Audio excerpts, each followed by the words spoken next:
उसकी बीवी ने कहा, पहले मैं इसे नाप लूं। मैं किसी से पैमाना लाती हूं, तब तक तुम गड्ढा खोदो।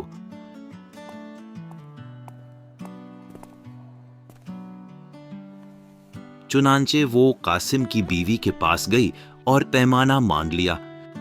बहन, मुझे कुछ देर के लिए पैमाना चाहिए। ये तो बहुत गरीब हैं। आखिर ऐसी क्या चीज है जो उन्होंने नापनी है? कासिम की बीवी, जो अली बाबा की गुर्बत को अच्छी तरह जानती थी, ये जानने के शौक में कि वो आखिर क्या चीज नापने वाली है, उसने चालाकी से पैमाने के नीचे कुछ चिकनाई लगा दी। अली बाबा की बीवी ने घर आकर पैमाना सोने के ढेर पर रखा और बार बार इसे भर के खाली किया। इतना सोना! हम तो अमीर हो गए। ये करके वो बहुत खुश हुई। फिर पैमाना वापस कर दिया, मगर उसे खबर न हुई कि एक सोने का सिक्का उसके साथ चिपक गया। कासिम की बीवी ने वो सिक्का फौरन देख लिया, जैसे ही अली बाबा की बीवी पलटी। अरे, ये तो सोना है। आखिर इनके पास सोना कहाँ से आया?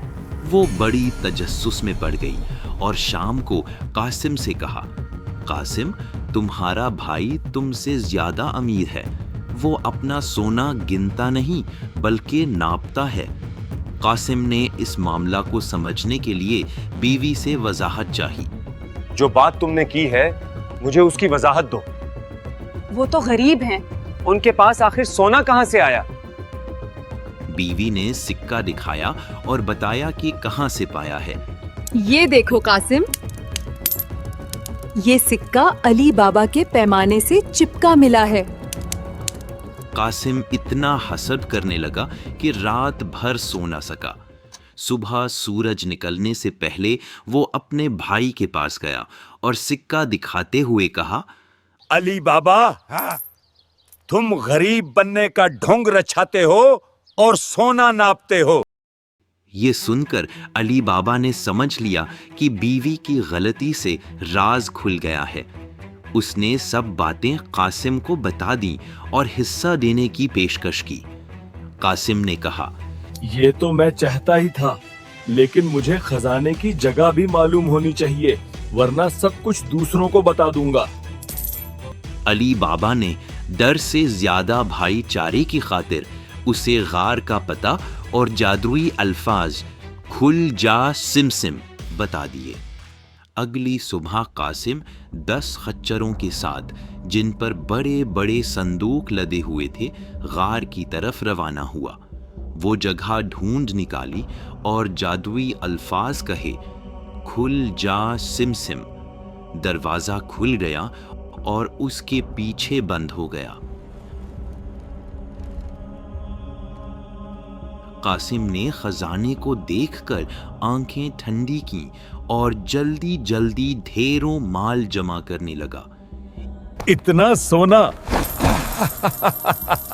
मैं तो अमीर हो गया।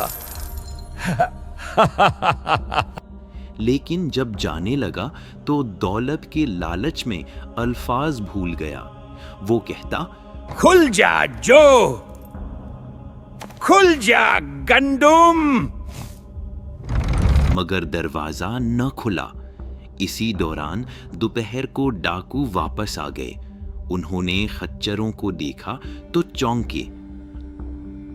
यहाँ कौन आया है? किसने ये गुस्ताखी की है कि हमारा सोना ले जाए? सरदार ने कहा, खुल जा सिमसिम। और दरवाजा खुल गया। कासिम ने शोर सुनकर जान की बाजी लगाने की ठानी और सरदार पर हमला किया, लेकिन दूसरे डाकुओं ने फौरन उसे कत्ल कर दिया। फिर उसका जिस्म 4 टुकड़ों में काट कर गार में लटका दिया ताकि दूसरों को डराया जा सके। रात हुई तो कासिम की बीवी परेशान होकर अली बाबा के पास आई और बताया कि उसका शौहर कहाँ गया है। मेरा शौहर सुबह से गया है, अभी तक वापस नहीं आया। अली बाबा ने दिलासा दिया और गार पहुंचा। वहां अपने भाई की लाश देखी तो कांप गया।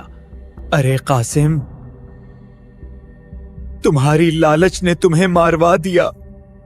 उसने लाश को एक खच्चर पर रखा और बाकी 2 पर सोने की बोरी लाद कर ऊपर लकड़ियां डाल दी। कासिम, तुम्हारी लालच ने तुम्हें मरवाया, मगर मैं तुम्हें अकेला नहीं छोड़ूंगा। और घर लौट आया।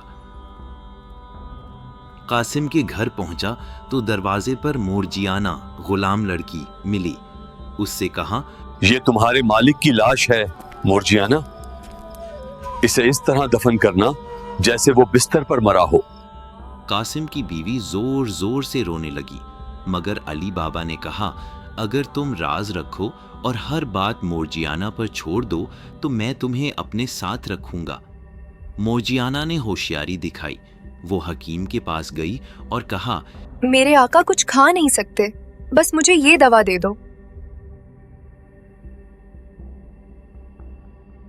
अगले दिन उसने मरने वालों को दी जाने वाली दवा ली। ये वो दवा है जो मरने वालों के लिए इस्तेमाल की जाती है। अब सबको यही पता चलेगा कि कासिम कुदरती मौत मरा है।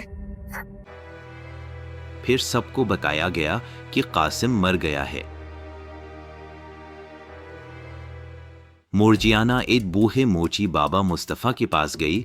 उसे आंखों पर पट्टी बांधकर लाश के पास लाई। बाबा मुस्तफा, बस आंखों पर पट्टी बांध लीजिए, मुझे एक काम के लिए आपकी सुई धागे की जरूरत है। और चारों टुकड़ों को सी दिया। इस तरह तदफीन हो गई। अब डाकू जब गार आए तो लाश गायब और कुछ सोना ना पाकर हैरान रह गए। सरदार ने कहा, जरूर कोई और राज जान गया है। एक मारा गया है, अब दूसरे को ढूंढना है। उन्होंने एक आदमी को शहर भेजा। वो बाबा मुस्तफा से मिला, जिसने बताया कि उसने लाश सी थी।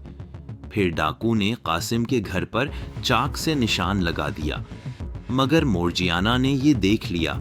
उसने आसपास के कई घरों पर भी वही निशान बना दिया। ये चोर किस दरवाजे को पहचान पाएंगे? जब डाकू आए तो उलझ गए। ये क्या जादू है?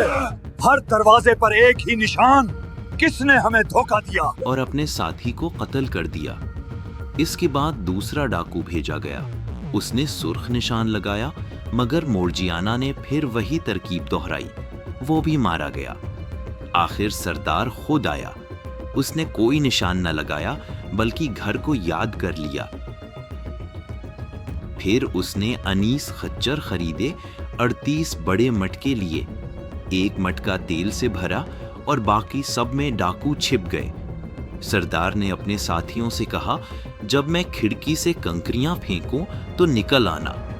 वो शाम को अली बाबा के घर आया और कहा, मैं तेल बेचने आया हूं, रात को ठहरने की जगह नहीं, अगर इजाजत हो तो यहीं रुक जाऊं।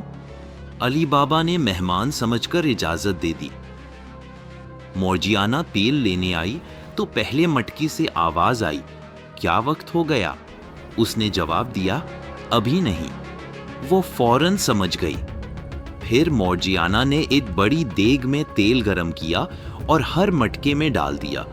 सब डाकू जलकर मर गए। सरदार ने कंकरियां फेंकी, मगर कोई ना निकला। क्या सब सो गए हैं या कोई गड़बड़ हो गई?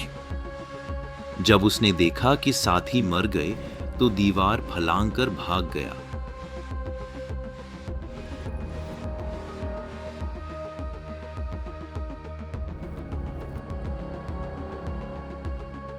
बाद में वो कोजा हसन के नाम से वापस आया और अली बाबा के बेटे का दोस्त बन गया।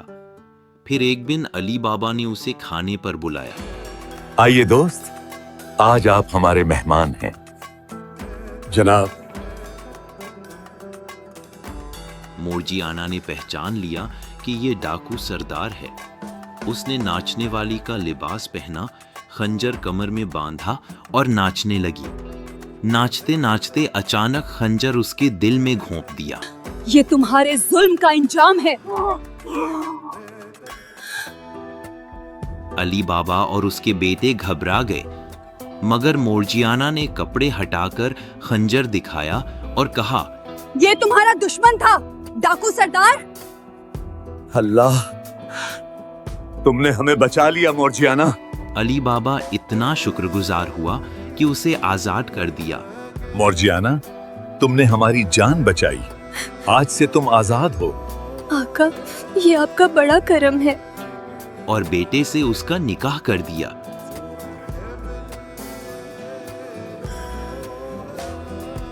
यूं अली बाबा और उसकी नस्ल हमेशा खुशहाल और दौलतमंद रहे।